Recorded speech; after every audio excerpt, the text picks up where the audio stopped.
ہمارے حضرت رحمت اللہ علیہ وہ اعمال بتاتے تھے، ان کا بھی بتانا ضروری ہے کہ ان اعمال کے کرنے سے کیا کیا فائدہ ہوتا ہے۔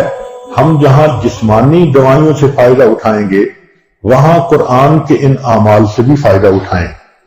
ہمارے حضرت رحمت اللہ علیہ فرماتے تھے اکثر لوگ پریشان ہوتے ہیں بزنس کی وجہ سے، خرچے کی تنگی کی وجہ سے، قرض کی وجہ سے، تو مائیں اس پریشانی میں بچوں پہ توجہ بھی نہیں دے پاتی، تو اس کے لیے بھی ایک عمل ساتھ سن لیجئے۔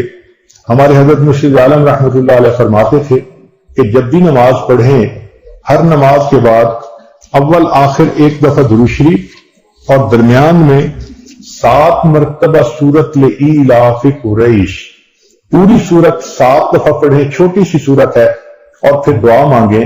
اس عمل کو کرنے سے رزق کی کوئی بھی پریشانی ہو اللہ اس پریشانی کو دور فرما دیتے ہیں۔